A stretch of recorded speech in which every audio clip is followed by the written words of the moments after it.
¿Cómo puede ser que el bueno y justo se hizo hombre y fuera a morir por el más vil pecador? Como siendo yo su enemigo, el sufrimiento en mi lugar tomó en aquella cruz y cargó mi maldad sobre él.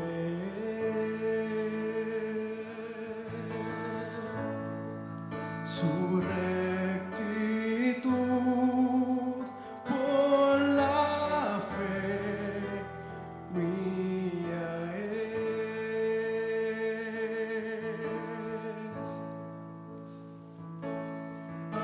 Aleluya, glorioso intercambio, oh cuán gran misterio, que por gracia salvo soy.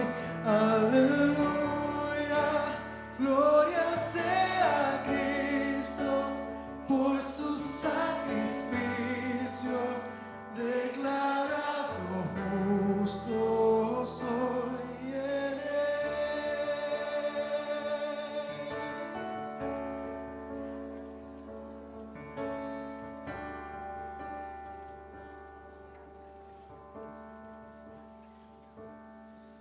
¿Cómo es posible que en Jesús, como a su Hijo, Él me recibió? Y su nombre llevo hoy, su perfecta vida de obediencia al Padre, al yo creer me otorgó y perdón me dio, pues cargó mi maldad sobre él.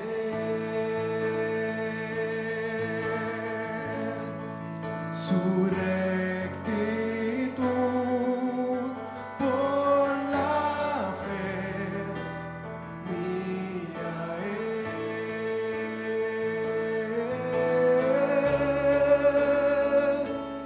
Aleluya, glorioso intercambio, oh cuán gran misterio, que por gracia salvo soy. Aleluya, gloria sea a Cristo, por su sacrificio, declarado justo soy. Aleluya, glorioso intercambio, oh cuán gran misterio. Dios es bueno, es poco. Dios es buenísimo. Qué bueno que podemos reír como hermanos, adorar juntos. Me da mucha alegría ver por ahí a Pedro y a Judith, que vienen de Texas, pero vienen para quedarse. Ellos salieron de aquí de esta iglesia y Pedro estuvo pastoreando por allá por Texas un tiempo y están de regreso para quedarse a vivir. Judy es maestra de profesión y se retiró. Era maestra ya también, ¿verdad? Era maestra allá en Texas y se retiró y han venido de regreso a su casa, ¿verdad? Damos la bienvenida, ¿verdad? Bueno, así que vamos a hablar hoy de un tema bien interesante que tiene unas profundidades que a veces se le escapan a uno. Déjame yo quitármela. Hay profundidades que se le escapan a uno con relación al tema de la iglesia. Y ese es el tema de hoy, la iglesia.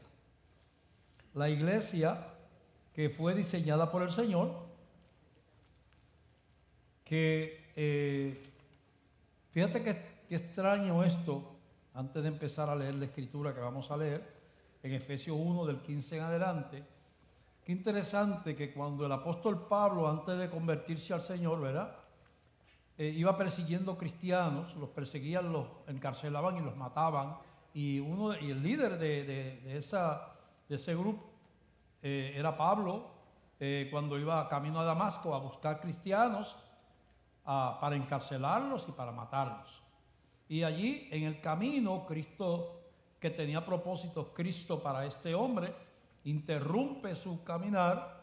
Él iba con otras personas, Pablo, de momento una luz le ilumina, los demás ven la luz, oye una voz, él queda ciego, cae al piso ciego y oye una voz que le dice: Saulo, Saulo, ¿por qué me persigues?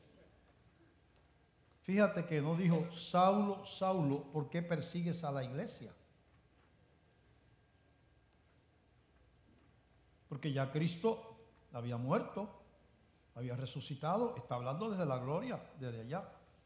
O sea, ¿cómo Pablo podía perseguir a Cristo que estaba en gloria? Obviamente, Cristo estaba diciendo, fíjate qué profundidad: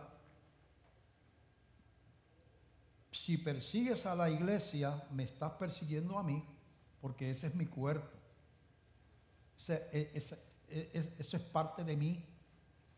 Saulo, Saulo, ¿por qué me persigues? Desde la gloria. Lo escuchó Pablo, quedó ciego, eventualmente el Señor le devuelve la vista y se convierte en un apóstol. Así que es tan profundo la unión de la iglesia y Cristo, que perseguir a la iglesia es perseguir a Cristo. Porque vamos a leer aquí la profundidad de esa unión de Cristo en la iglesia. Cuán serio es, cuán importante es la unidad de la iglesia. Cuán contrario al espíritu de lo que es la iglesia y Cristo es que haya disensión entre cristianos. Es algo que es teológicamente un absurdo y filosóficamente también. Si somos del mismo cuerpo, todos los cristianos, entonces no hay lugar para contiendas, divisiones y cosas así por el estilo, ¿verdad? Y cómo tenemos que enfrentar los momentos que vienen unidos. Vienen momentos bien difíciles para la iglesia en el mundo entero. Ya hablamos de eso el domingo pasado. Vamos a leer en Efesios 1, del 15 al 23, y nos ponemos de pie para escuchar la lectura bíblica. Efesios 1, 15 al 23. Dice así: por esta causa también yo, habiendo oído de vuestra fe en el Señor Jesús y de vuestro amor para con todos los santos, no ceso de dar gracias por vosotros, haciendo memoria de vosotros en mis oraciones. Ahora el apóstol Pablo está escribiendo este libro y le está diciendo que está orando por la iglesia de Éfeso, ¿verdad? Para que el Dios de nuestro Señor Jesucristo, el Padre de gloria, os dé espíritu de sabiduría y de revelación en el conocimiento de Él, alumbrando los ojos de vuestro entendimiento, para que sepáis cuál es la esperanza a que Él os ha llamado y cuáles las riquezas de la gloria de su herencia en los santos. Estoy orando para que entiendan cuál es esa herencia. ¿Qué fue lo que nos dejó el Señor?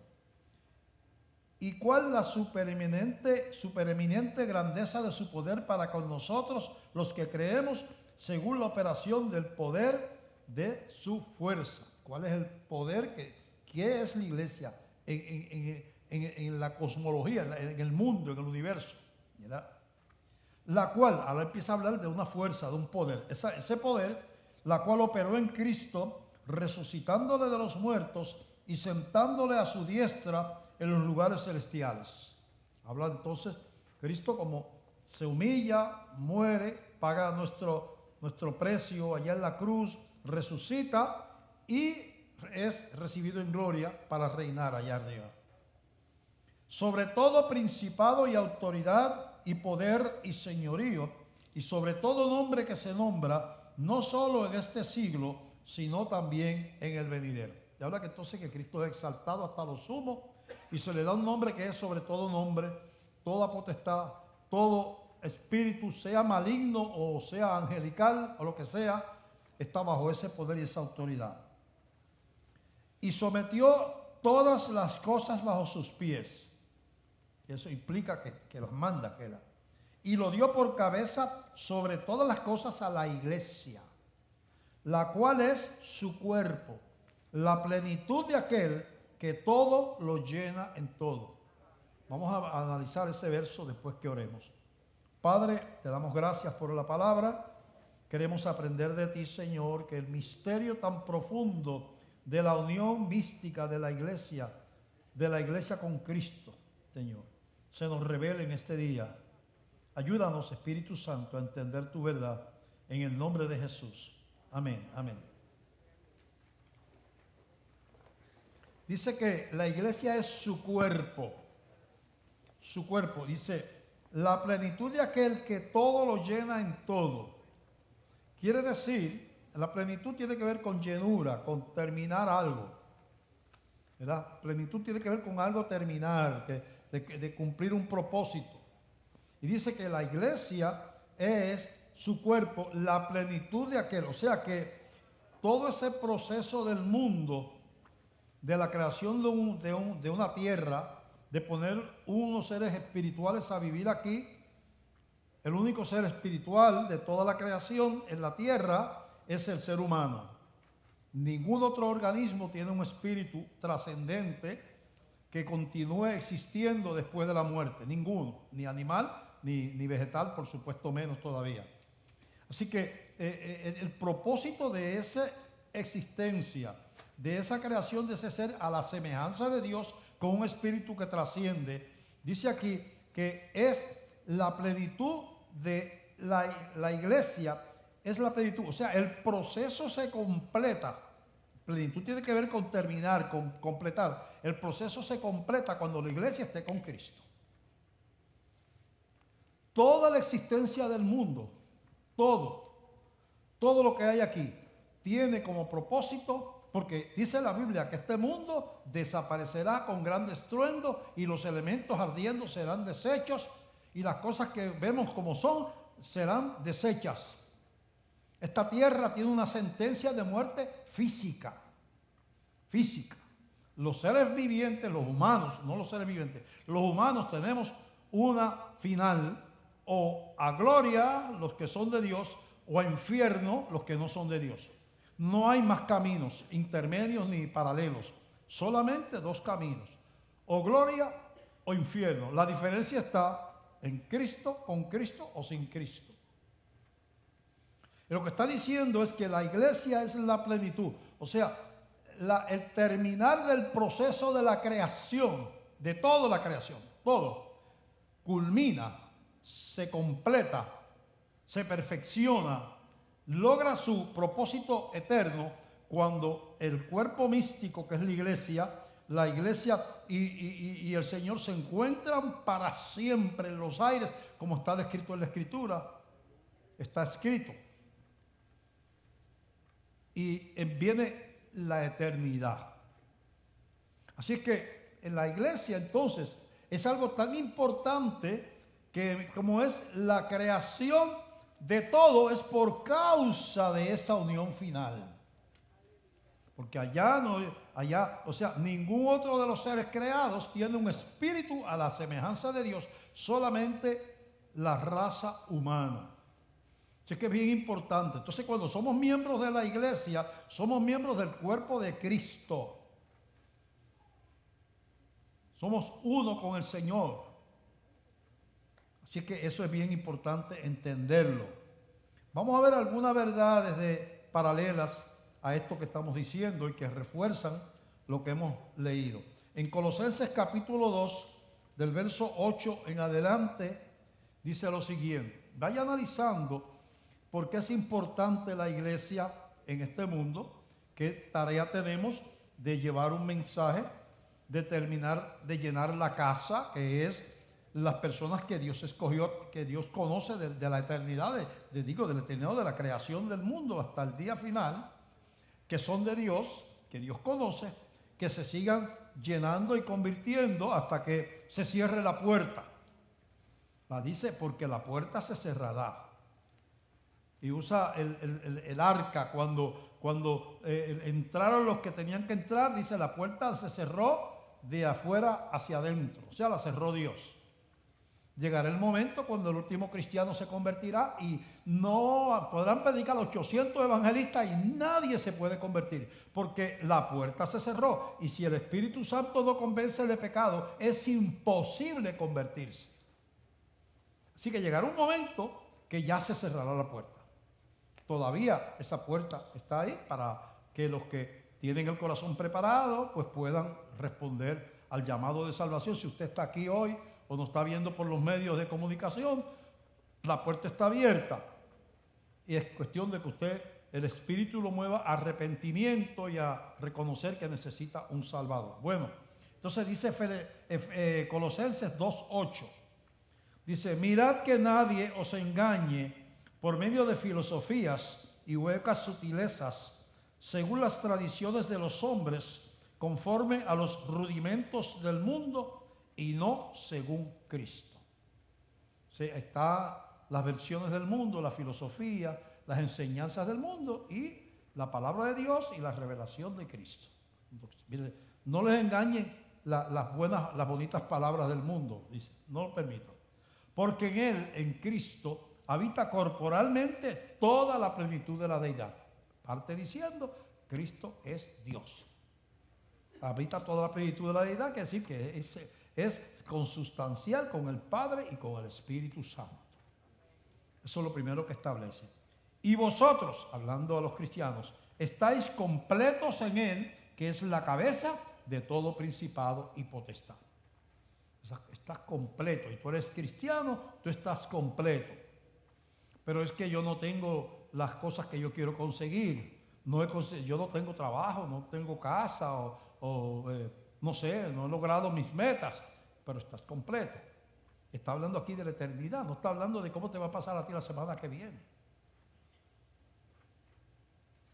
Vamos a filosofar un poquito, un momentito. Si tu vida como cristiano, tu espíritu va a vivir eternamente, eso quiere decir que en 1.000 millones de años tu espíritu estará con Dios todavía allí, gozando en el cielo. Eterno es eterno. Eterno no tiene fin. Eso quiere decir eterno. Si tuviera fin a los 10.000 millones de años, ya no era eterno. Cuando habla de vida eterna, es vida para siempre. Si eso es el premio, si esa es la morada, si ese es el destino de aquellos que le han dado la vida a Cristo, tú estás completo. Y tú tienes a Cristo, tú estás completo. Lo que se necesitaba para que tú estés allí y tú habites allí, ya está. Tú te convertiste, pues ya tú tienes el ticket de entrada, ya tú tienes el pasaporte, ya tu nombre está escrito en el libro de la vida, pues tú estás completo. Pero que me falta, no estamos hablando de la tierra. No estamos hablando de las nimiedades que nosotros consideramos importantes. Nimiedades, porque tú lo consideras bien y es una nimiedad tú ser dueño de todas las líneas aéreas del mundo. Es una nimiedad. ¿Por qué? Porque te vas a morir. Y llegará el momento, o estás en una cama y no importa que seas dueño de lo que sea y no puedes disfrutar de nada, o te mueres y ya se te acabó, el acceso a los bienes terrenales se acabó porque tú dejaste de existir. Así que lo que realmente es trascendente es lo que no termina, por eso es que es trascendente. La palabra trascendencia quiere decir que va más allá. Así lo que dice, mirándolo filosóficamente y teológicamente, dice, vosotros estáis completos en Él, que es la cabeza de todo principado y toda potestad. Él es el Rey. Y tú le perteneces a Él. Tú eres hijo del Rey.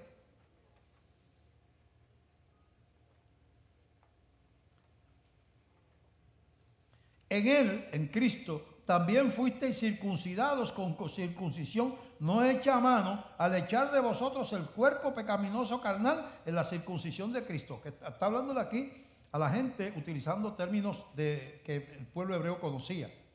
La circuncisión era una operación que se hacía a los varones a los 8 días de nacido, y eso ponía a él y a su familia también como miembros del pueblo de Dios. Y Dios mandó eso en el antiguo pacto. Esa era la marca de que tú eras del pueblo escogido de Dios, de los hebreos.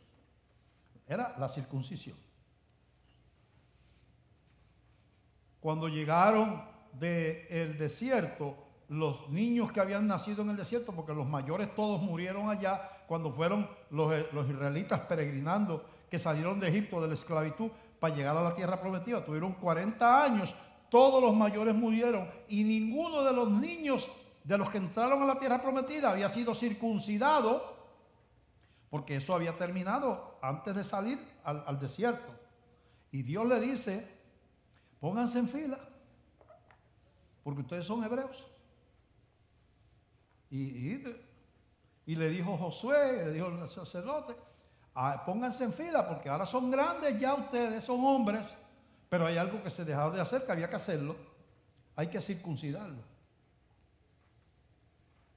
Y los niños no se darán cuenta de su operación, porque se lo hacen a los 8 días de nacido. Pero los grandes se dan cuenta. Y no había anestesia. Y circuncidaron a todos los varones completos. Pues dice, nosotros no tenemos que hacer eso, los cristianos, porque la circuncisión que tenemos de que nos hace miembro del pueblo de Dios, como aquellos hebreos, no es circuncisión hecha a mano. Tenemos la circuncisión de Cristo. Es lo que se pagó en la cruz del Calvario para que yo sea hecho hijo de Dios. Esa transferencia de su justicia a mí y de mi pecado a él, a eso le está llamando la circuncisión a él. Gloria a Dios. Me alegro que no tengan que aplicar las leyes antiguas. Bueno, entonces dice: sepultados con él en el bautismo, en el cual fuisteis también resucitados con él mediante la fe en el poder de Dios que le levantó de los muertos. Quiere decir que cuando a ti y a mí nos bautizaron, dice, estamos representando que estábamos muriendo a una vida anterior y naciendo una vida resucitada. Como Cristo fue a la tumba de muerto, lo mataron y al tercer día se levantó. El bautismo es una imitación de la muerte de Cristo. Lo que le pasó a Cristo en la realidad de morir y resucitar, te pasa a ti en la realidad. Tú vienes a Cristo lleno de pecados, muerto para Dios, muerto espiritualmente, recibes a Cristo y naces a una vida nueva. Eso se simboliza hundiéndote en el agua, que viene a representar la tumba, y sacándote del agua, que viene a representar la resurrección. Dice, ustedes entonces son el pueblo de Dios, miembros de su cuerpo, la iglesia del Señor, gente resucitada por el Espíritu Santo. Allá en, ¿cómo es que nos llaman? Primera de Pedro 2:9, porque vosotros sois que real sacerdocio, a los cristianos, nación santa, pueblo adquirido por Dios, para que anunciéis las virtudes de aquel que los llamó de las tinieblas a su luz admirable. Vosotros que no erais pueblo, pero que ahora sois pueblo de Dios. Vosotros que no habíais alcanzado misericordia, pero que ahora habéis alcanzado misericordia. Diga conmigo, yo soy pueblo de Dios. Miembro del cuerpo de Cristo, dígalo. Gloria al Señor. Eso es un gran misterio, gran misterio. Bueno, vamos ahora a continuar leyendo. Versículo 14. Anulando el acta de los decretos que había contra nosotros, que nos era contraria, quitándole de medio y clavándole en la cruz. Anulando el acta, ¿qué era el acta de los decretos? La ley de Dios, los mandamientos. ¿Y por qué nos eran contrarios? Son malos, no, los mandamientos no son malos, el que es malo es uno. Pero los mandamientos no pueden salvar a nadie, porque el mandamiento me señala el pecado, pero no me lo puede perdonar. Me señala la sentencia pero no me la puede perdonar. El mandamiento requeriría que yo fuera perfecto para yo salvarme. Si yo no fuera pecador, me salvaba porque no pecaba. Sería como Dios. Si yo fuera como Dios y tú fueras como Dios, pues no importa que haya mandamientos porque Dios no peca. Pero a nosotros nos crea un problema bien grande. Porque la Biblia dice que justo no hay, por cuanto todos pecaron. Todos. Eso es un absoluto. Todos. Y el pecado entró por un hombre al mundo y por ese hombre pasó a todos los hombres, toda la raza humana. Así que tenemos un problema. Se nos dio un imposible en el antiguo pacto para probarnos, no para salvarnos, que por medio de la ley nadie será justificado. Porque la ley no fue dada para salvar, sino para llevarnos a Cristo, dice la Biblia. La ley lo que hace es que yo me dé cuenta de que yo necesito un redentor, alguien que me perdone porque yo soy pecador y el Espíritu me convenza de pecado y yo le rinda esos pecados al Señor y le diga: Señor, yo sé que soy pecador, te pido que me perdones, yo te invito a mi corazón. La única esperanza de estar en gloria es que por gracia, por medio de la fe, tú le entregues tu vida a Jesucristo. ¿Seguimos fallando? Sí, tristemente hablando. Pero ya hay una diferencia. Ahora somos hijos. Con el hijo se trata de otra manera. El hijo se disciplina, pero ya no se le puede echar de la casa, porque es hijo. Y eso tenemos que darle gracias a Dios por eso. Así que vamos a ver en Primera de Corintios capítulo 12 lo que dice sobre lo que es la iglesia. Vamos a ir reafirmando. 12 del 12 al 18. Y va a ser una comparación de Cristo y la iglesia con el cuerpo humano, que tiene muchos miembros, pero es un solo cuerpo. Usted tiene diferentes miembros, órganos, miembros, pero usted es una sola persona, ¿verdad? Todos los miembros forman un cuerpo. Dice así 12 del 12 en adelante. Porque así como el cuerpo es uno y tiene muchos miembros, pero todos los miembros del cuerpo, siendo muchos, son un solo cuerpo, así también Cristo. Así también los que estamos en Cristo. Somos muchos, diferentes, pero somos un solo cuerpo. La iglesia del Señor. Por encima de denominaciones, por encima de nombres y de cosas y de los redimidos, los lavados con la sangre de Cristo, somos un solo cuerpo. Se convirtió allá en Borneo, un misionero predicó en la selva o allá en un país de África o en el medio del Amazonas. Y entendió ese nativo de allí, entendió, creyó, le dio su corazón a Cristo, está en taparrabos, tocando con tambores y brincando para arriba, pero es su hermano. En el idioma que sea que esté adorando, es nuestro hermano. Si se convirtió, si le entregó su vida a Cristo y le entregó sus pecados. Un solo cuerpo.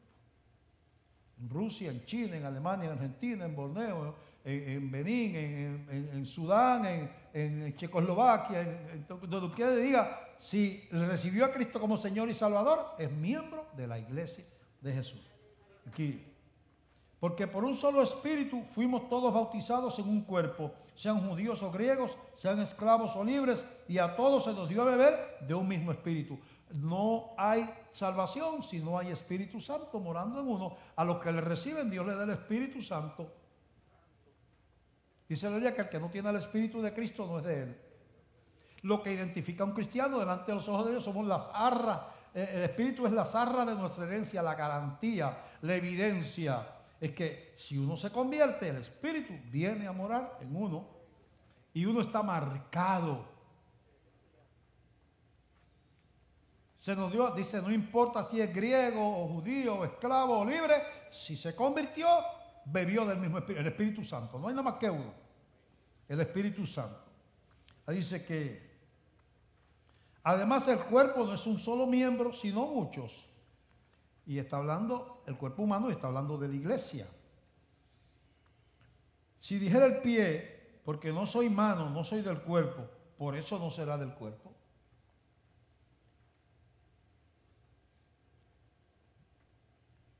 Vamos a seguir leyendo. Y si dijera la oreja, porque no soy ojo, no soy del cuerpo, por eso no será del cuerpo. Si todo el cuerpo fuese ojo, ¿dónde estaría el oído? Si todo fuese oído, ¿dónde estaría el olfato? Mas ahora Dios ha colocado los miembros, cada uno de ellos, en el cuerpo como Él quiso. Y es un solo cuerpo, pero tiene diferentes funciones, apariencias, pero es un solo cuerpo. Y si usted va caminando descalzo o en sandalias, en chanclos, ¿verdad?, por la casa y le engancha el dedo gordo en una esquina de... ¿Cuántos se han dado un tropezón en el dedo gordo del pie? Levante la mano. ¿Es sabroso o no es sabroso? ¿Ah? Pero el cuerpo no dice, fastídiate porque tú eres dedo y tú no. No, eso le duele hasta el alma a uno cuando se... Y usted tiene las canillas. Eso son columnas, eso no tiene movimiento, tiene movimiento las articulaciones, pero eso son columnas ahí, que por ahí hay una médula que produce, ¿verdad?, glóbulos blancos y cosas, y glóbulos rojos. Pero está ahí como una columna de un edificio para sostener. Pero ¿cuántos han dado un canillazo aquí? ¿Es sabroso o no es sabroso? Se alegra el resto del cuerpo. Dice, ay, qué bueno que yo no me di, que fue la canilla. Mira, la mano rápido viene a ayudar. Ay. Porque es un solo cuerpo. Y lo que está estableciendo ese principio para que entendamos lo que es la iglesia del Señor. El hermano que está por ahí sentado, el hermano de otra congregación, es diferente a usted. Tienen diferentes hábitos, diferente historia, diferente carácter, temperamento. Pero si se convirtió, es su hermano. Es parte del mismo cuerpo. Entonces, Dios demanda a través de su palabra que entendamos lo que es ser miembro del cuerpo de Cristo. Cuando vino el Espíritu Santo por primera vez en el día de Pentecostés sobre la iglesia, que nunca había pasado eso ni en el Antiguo Testamento tampoco. Esos primeros 4 capítulos, usted empieza a leer la palabra unánimes, juntos, compartir, todo el tiempo. Quizás la característica más notable de la iglesia primitiva, primera, era la unidad y el amor entre los hermanos. Quiere decir que donde hay unidad y amor en medio de la iglesia, hay evidencia de la obra del Espíritu Santo. Iglesias de avivamiento, que se llaman así a veces, porque se llaman avivamiento no porque hay un avivamiento del Espíritu, sino porque brincan y saltan y hablan lenguas y todas esas cosas, y se son una iglesia de avivamiento, pero están peleados y no se llevan con la iglesia de al lado, y el diácono no se lleva con aquel, y aquel por acá está molesto con este, y ya han tenido 4 divisiones en 15 años, y se han peleado y se han dividido. Entonces, si me dicen a mí avivamiento, si tuvieran avivamiento, estuvieran abrazándose y amándose unos a otros, porque ese es el fruto del avivamiento. Así que la iglesia fue diseñada para entender que tiene un Señor. O sea, si usted no tiene Señor, usted no es iglesia. Porque la salvación implica arrepentirse y recibir como Señor a Jesús. Arrepentirse de los pecados e invitarlo al corazón, pero no invitarlo para que me dé trabajo y me dé casa y me consiga un carrito nuevo. No, eso cualquiera. O sea, tú lo que estás buscando no es un Señor, tú lo que quieres es el genio de la lámpara.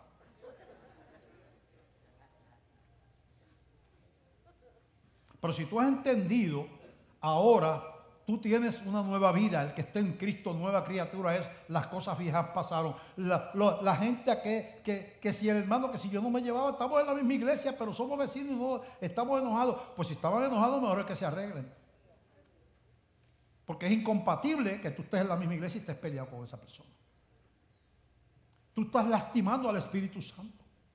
Pero es que no nos llevamos. Pues tienes un problema, tienes que pedir perdón y arreglar. Porque yo no veo allí en Pentecostés que dijera, bueno, estaban alegres, comen juntos, excepto 2 o 3 que no se llevaban. La iglesia bíblica es una iglesia unida que se ama, que comparten en las cosas, que se preocupan los unos por los otros y que aman a los hermanos de otras congregaciones y de otros países. Porque la conversión es un acto espiritual. Hay católicos convertidos y hay bautistas inconversos. Ahora sí que se me quedaron mudos aquí. Hay católicos convertidos, gente que conoció al Señor en la iglesia católica, hay pentecostales, hay gente que no va a ninguna iglesia y es convertida. Porque le entregó de corazón, le entregó su vida al Señor y no tiene congregación, porque no ha encontrado ninguno, no le gusta, o yo no sé por qué, no, o vive lejos, yo no sé por qué. Lo hizo en una isla desierta y es tan cristiano como si estuviera predicando la palabra aquí, porque se convirtió. Y tuvo un encuentro con el Señor y le entregó los pecados, le entregó la vida. Y no hay iglesias en ese lugar. Pero es cristiano. Porque la Biblia le llama al cristianismo el nuevo nacimiento espiritual. Es un evento de crisis, es un evento de encuentro. Me encuentro conmigo mismo, me doy cuenta de mi pecado y me encuentro con Dios. Y le doy mi corazón sabiendo que yo no me puedo perdonar a mí mismo. Pero entonces el Señor nos dice, ¿eres cristiano?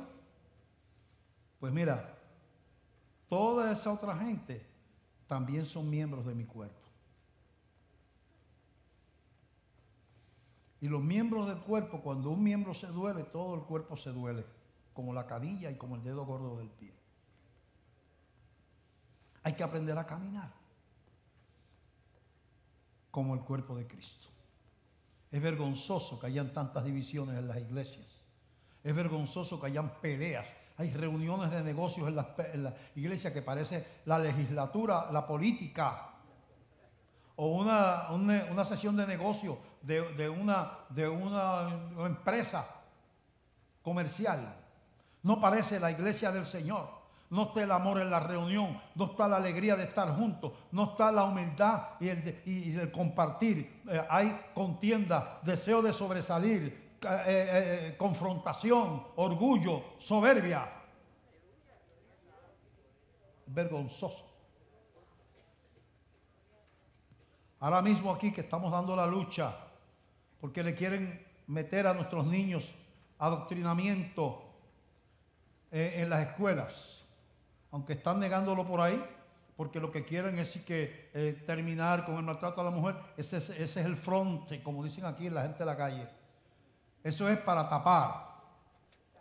Pero después de eso vienen y hay otro, además de defenderla, hay otros grupos que también son iguales que la mujer y que tienen los mismos derechos y los otros y que también tienen, ¿verdad? Y entonces vienen y te conbollan una cosa con la otra, como pasa con el aborto. ¿Sabe cuál es el caballo de batalla? Los que defienden el aborto. ¿Y cómo una mujer que está en peligro de perder su vida, tú la vas a obligar a tener un niño si ese embarazo le puede costar la vida? Ese es uno. Y el otro es, ¿y cómo tú vas a obligar a una mujer que fue violada a tener un hijo de un violador? Ese es el segundo. Menos del 5% de los abortos tienen que ver con esas dos cosas. Pero lo siguen usando. El otro 95 y pico, 96, 97, es por puro egoísmo. Porque el nene, si papi sabe que estoy encinta me mata, porque yo estoy casada y estoy encinta de otro que no es mi marido, porque yo tengo planes de estudiar y ese muchachito ahora me va a arruinar los planes, porque yo no puedo dedicar a cuidar a un muchacho, porque a mí me gusta la calle, me gusta estar para arriba y para abajo, y si tengo un muchacho no puedo estar metido en los pops y en las fiestas, en las cosas. Son todos motivos egoístas. Asesinar a un niño por motivos egoístas, disfrazados de salvarle la vida a una mujer y de evitar que una mujer violada tenga un hijo. Pero ¿sabes qué ha pasado? Parte de la iglesia, entre comillas, y tú sabes lo que yo quiero decir, porque las cosas tienen frutos. Y había un refrán que decía, uno tiene que saber para quién trabaja. Yo no me acuerdo quién se inventó eso. Parte de la iglesia ha abandonado la lucha de la iglesia católica y protestante por los valores y se ha ido al lado de los políticos en contra de la iglesia. Contradicción. Rompieron la armonía del cuerpo de Cristo para irse a casar con los inconversos. Eso pasa. Y hay congregaciones divididas. Y hay peleas entre denominaciones.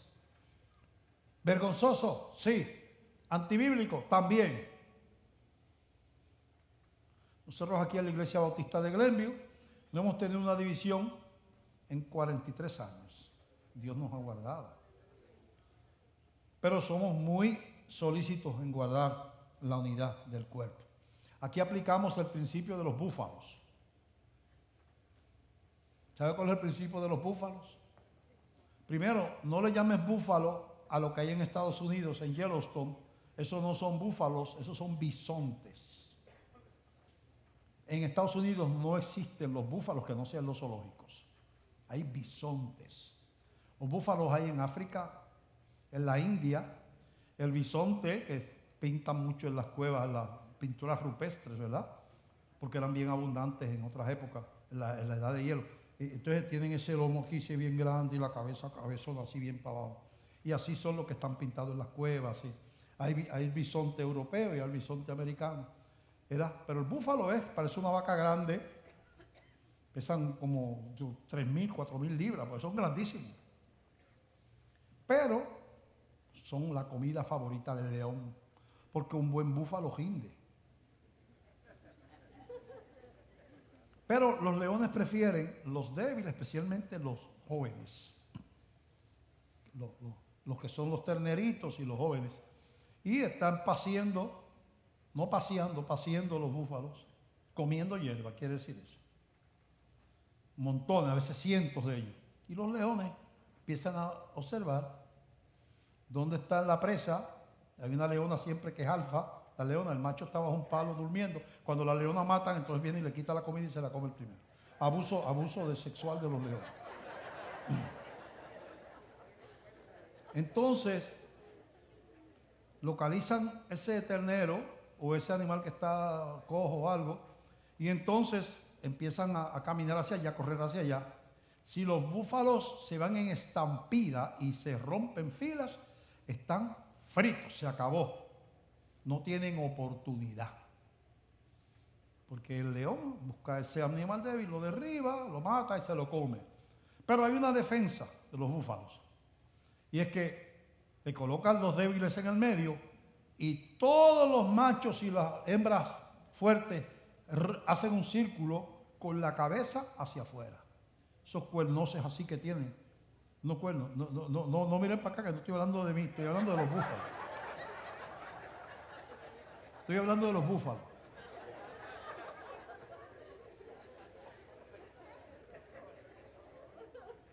Opinan así, en un círculo. Y los leones dan la vuelta. Y si hablaran dice, métele mano. Dice, métele mano tú. Ese animal pesa como 3.000 libras. Y tiene esas dos pelotas de hueso mirando para acá. Mira, olvídate de eso. Aquí usamos la técnica del búfalo. Cuando hay, las pocas veces que ha habido alguien que ha venido con intentos ¿verdad? De traer división o algo, muy pocas veces, inmediatamente todo el liderato de la iglesia ¡pum! Y hace un círculo. Rodean a los ministros. Y toda la gente que tiene ministerio, hace un círculo. Aquí no vas a entrar a dividir esta iglesia. ¿Sabes lo que hacen eventualmente? Se van. Lo mismo que hacen los leones. Porque en la iglesia nos tenemos que guardar los unos a los otros. ¿Sabe cuáles son los dos fundamentos que mantienen la iglesia unida? Dos principales fundamentos. Por supuesto, estar bajo Cristo y bajo su palabra. Eso, la iglesia no se puede poner filosofías, porque eso está por ahí también. Ya hay mucha iglesia que no predica ya la palabra, están en lo que llaman la teología de la liberación, que es de principio marxista. Se inventa en Sudamérica, en el auge del marxismo en todas las universidades latinoamericanas, incluyendo la de Puerto Rico también de los años 60. El marxismo entra en auge y los candidatos a pastor se contaminan con esas filosofías de Marx. Y surge una teología donde el pobre es pueblo de Dios porque es pobre. Y el mal del mundo, como Marx dijo, es la lucha de clases. Es que los poderosos explotan a los pobres. La estrategia es eliminar toda división, eliminar todo lo que sea gente que tenga una posición de autoridad y de poder, tenga riqueza y hacer a todo el mundo igual. No funciona porque entonces el partido se convierte en el Dios y viene siendo una dictadura, pero del partido, que viene siendo peor que la... No funciona, como todo lo humano. Así que hay esa nueva... entonces hay ir formando nueva filosofía. No funciona. Pero tú sabes cuáles son los fundamentos que mantienen una congregación unida. Primero, lo que Jesucristo enseñó de sujeción a la autoridad. La Biblia es bien clara que Dios tiene una cadena de autoridad y que se extiende fuera de la iglesia, se extiende al gobierno civil, se extiende al hogar. Dios le da autoridad al padre, a la madre sobre los hijos. Eso se ha roto porque Satanás está rompiendo todas las cadenas que hay para que colapse el sistema de Dios. Dios pone en autoridad a las autoridades civiles. Dice la Biblia que hay que sujetarse a las leyes cuando no confligen con los principios de uno. El cristiano tiene que obedecer las leyes y pagar contribuciones, obedecer las leyes de tráfico, no robar, o sea, seguir las leyes del Estado, porque el Estado lo pone Dios también. Hay que, entonces, así por el estilo, donde quiera que hay autoridad, usted trabaja en un lugar, pues el jefe es autoridad y usted tiene que ver que Dios le dio esa autoridad. O sea, no hay que ser enemigo del patrono, como mucha gente es enemigo del patrono. Eso está de moda. Porque todo lo que sea autoridad se está rompiendo en el hogar, en el respeto a las autoridades civiles, en el matrimonio. Ya no sé, la Biblia establece que el marido es el líder del hogar. Eso ya es machismo y eso. Toda la astucia de Satanás es todo lo que sea una cadena de autoridad que venga de Dios, yo lo corto. Acuérdense que para romper una cadena, usted no tiene que romper todos los eslabones. ¿Cuántos eslabones tiene que romper? Uno. Y eso ha llegado a la iglesia. El Señor pone autoridades en la iglesia y los dice claramente. Sujetaos a vuestros pastores, etcétera, etcétera. Pero eso de la calle se trae a la iglesia. Y uno no se da cuenta que uno pertenece a una congregación que tiene una autoridad establecida por Dios. Por ejemplo, a veces yo me entero, gente que lleva 15, 20 años en iglesia, y yo pregunto, oye, hace tiempo que no veo a Jimmy en la iglesia. Jimmy, te voy a coger de ejemplo porque tú te sientas por ahí siempre. Ah, no, pastor, sí, hace 4 meses que se fue para Estados Unidos. Pero Jimmy yo era su pastor. Jimmy, no porque es su vida, Jimmy se va para donde él le dé la gana. Eso es lo que enseña la sociedad. Él se va a poner la gana, que tiene que darle cuenta a nadie de dónde se va. Yo soy yo a mí nadie me manda. Esa es la característica. ¿Es eso bíblico? No se supone que yo me voy a ir de una congregación. Diga, pastor, me voy a ir, me estoy yendo para otro pueblo, me están trasladando. O no puedo venir porque el médico me dice que tengo que quedarme en mi casa por esto, lo otro. Pastor, pues quiero que ore por mí. O pastor, me voy siento que es la voluntad de Dios que yo me vaya a vivir fuera de Puerto Rico. Quiero que ore por mí, quiero ir con su bendición, ¿verdad? Esto y lo otro. Pero tú tienes un pastor. ¿O no lo tienes?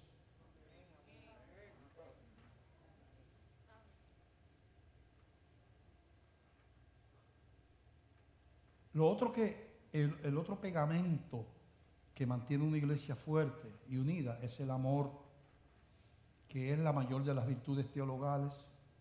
Son 3 virtudes teologales: fe, esperanza y amor. La mayor de ellas es el amor. El amor. El amor es un don de Dios. Hay que orar para que Dios ponga amor en nuestros corazones.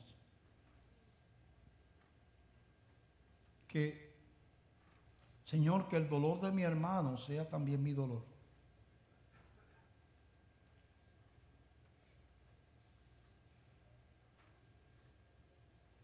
Que no haya alguien en la iglesia bautista de Glenview que necesita una mano amiga, necesita un bien material, que no tiene que comer, o que, ¿verdad?, que no tiene.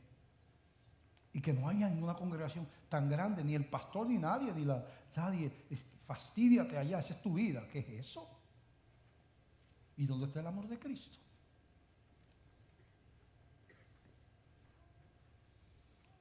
Como si tú eres mi hermano y tú caes en el camino, yo te voy a dejar postrado y no te voy a ayudar a levantar.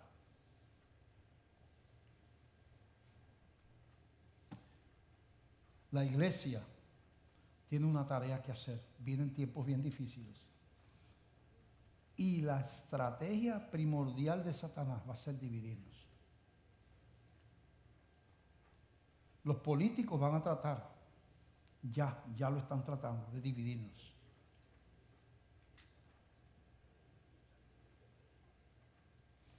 En las universidades se va a tratar de robarnos a nuestros jóvenes, en las escuelas, en los colegios,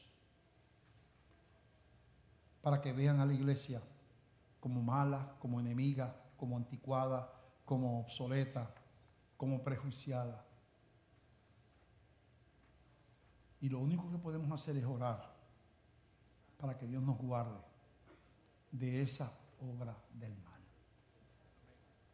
Si tú has llegado a este lugar,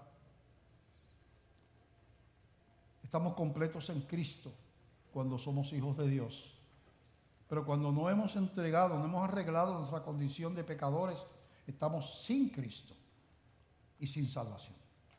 Si tú has llegado a este lugar y tú has entendido esa verdad, yo te pido que en este momento, de allí donde tú estés, que tú humildemente, porque los humildes son los que arrebatan las bendiciones de Dios, humildemente, Señor, yo quiero ser parte de tu iglesia, yo quiero ser parte de tu cuerpo, yo quiero estar contigo en la eternidad. Pero yo sé que el pecado me separa de ti. Yo quiero aprender, quiero comenzar, quiero nacer una vida nueva. Y eso ocurre cuando yo te doy mi vida, mi corazón y mis pecados. Y usted quiere, el Espíritu lo mueve a tomar esa decisión, que es lo mejor que usted pueda hacer en su vida. Yo le pido que usted levante la mano allí donde esté. Es la decisión más importante que usted va a tomar en este mundo. Más importante que casarse, que criar hijos, que estudiar, es salvar el alma. Porque todo lo demás se queda aquí. Hay alguien que allí donde está levanta su mano y con su mano le dice al Señor: Señor, yo te entrego mi vida. Hay alguien por ahí. Por allí veo una mano que se levanta. Dios le bendiga. ¿Quién vive? A su nombre. ¿Alguien más? Nos regocijamos. Veo un caballero que levanta la mano por ahí. Dios le ama. Dios le ama. Alguien más. Estamos llamando al arrepentimiento, a la vida nueva, a que tu nombre sea escrito en el libro de la vida, a que cuando tú partas de este mundo, en vez de ver llama, fuego y tormento, tú veas gloria y veas la presencia del Señor. Y el único que puede lograr eso se llama Jesucristo. Pero hay que entregarle el corazón. Hay alguien más que allí donde está le entrega la vida al Señor. Alguien más. Alguien más toma una decisión por el Señor, que no ha levantado su mano todavía. Alguien más. Alguien más. Bien, voy a pedirle a ellos dos que caminen hacia acá, pero yo tengo otro llamado. Hay personas que son cristianas, pero se han alejado, se han enfriado o han hecho cosas que saben que no están bien. Y Dios le ha hablado, le dice, estás caminando en dirección contraria. Y Dios lo mueve a reconciliar su vida con Dios, a tener un nuevo comienzo. Y yo le voy a pedir que allí donde está esa persona, levante su mano. ¿Hay alguna persona que reconcilia su vida con Dios y dice, pastor, yo quiero volver? Ahí veo una mano por allá atrás, Dios le bendiga. Otra mano por allá arriba, Dios le bendiga. ¿Alguien más? ¿Alguien más? Alguien más que reconcilia su vida con Dios, le dice, Señor, no he hecho las cosas necesariamente bien, ¿verdad? Pero yo quiero, y yo sé que tú das oportunidades, y yo quiero volver a comenzar de nuevo contigo. ¿Alguien más? ¿Alguien más? Vamos a pedirle a todos los que levantaron la mano, por favor, que pasen por acá, aunque estén en el balcón. Por favor, caballero, venga por acá, vamos a orar por usted. Vamos a ver. Gloria a Dios.